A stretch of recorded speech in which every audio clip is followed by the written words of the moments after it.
It's been just over 2 months now since a submersible on its way to the Titanic wreckage imploded at a depth of about 12,000 feet, killing all 5 people on board. Now, new reporting in Vanity Fair explains how that disaster was years in the making because of repeatedly ignored warning signs. Joining us now, the author of that piece, Susan Casey. The details are from her new book titled Underworld: Journeys to the Depths of the Ocean. Susan, it's great to have you with us. So, you know, the public fascination with this story a couple of months ago was you have these people and the clock is ticking and the oxygen is running out, and will they find them and will they survive? But people like you who've studied this, and we talked about James Cameron, came out very quickly and basically said it imploded.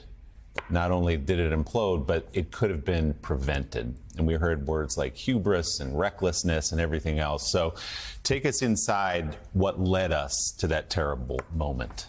Well, those are all accurate words. The deep sea submersible community is a very small, tight-knit one.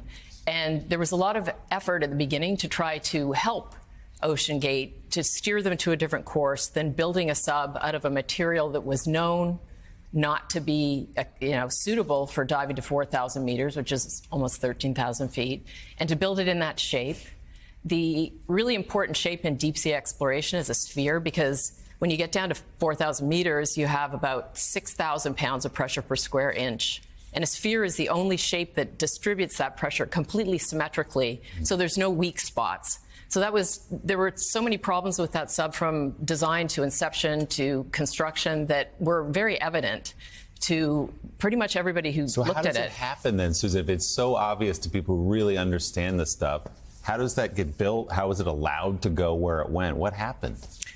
There aren't any laws or regulations that force somebody to build a sub a certain way unless they're operating it commercially within the territorial waters of the United States, which OceanGate very specifically did not.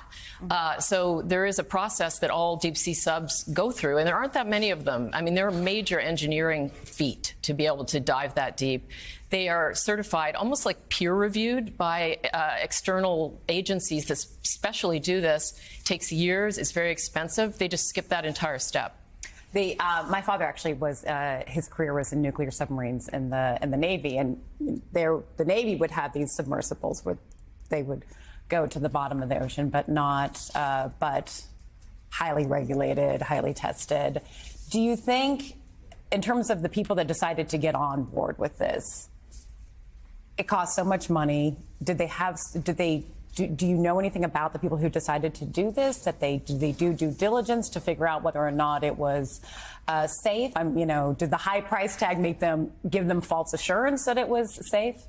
I did know one of the men on the submersible. He's one of the characters in the book that I wrote about deep sea exploration that sort of brought me in contact with OceanGate, the underworld. And he was one of the most experienced deep sea submersible pilots, and not just today, but in history. He was renowned. And so nobody could figure out what he was doing on it. But I think with people who are buying tickets, there was a range of understanding about it. There was a certain type of person that just wants to do it and thinks it's going to be safe, most likely, but are willing to roll the dice. And then there were probably people who had less understanding of it.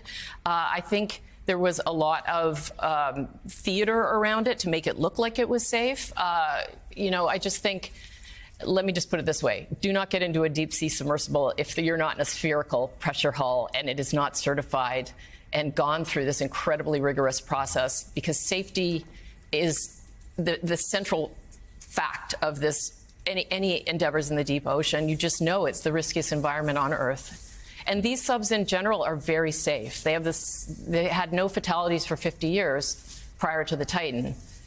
The Titan was one of a kind and not in a good way. So, Joe. Yeah. So Susan, I've been reading afterwards, read your article and others, and the one common denominator for people who actually knew what they were talking about, like you, is that the margin of error is so extraordinarily small. And if there's just a fraction of a piece of the material that flicks off, the entire thing will explode because the difference in pressure. Can you explain that and explain again how the margin of error is so extraordinarily small here? Well, yeah, pressures of 6,000 pounds per square inch are kind of non-negotiable in the deep ocean. So, in fact, deep sea subs are engineered with all kinds of redundancies, multiple ways so that they're fail-safe. If something goes wrong, there are 4 other systems to back it up. There should be no single point of failure. And this is all math, right? So we know that the materials that are used by everybody but the Titan are completely predictable. Titanium, syntactic foam, these materials are not going to fail. They are, and if something goes wrong, you're going to come back up no matter what. There are all kinds of other issues that submersibles have to worry about, like fire within the capsule, entanglement, especially on a wreck like the Titanic. But nobody's out there worrying that their sub is going to implode. This has never happened before, and it will never happen again.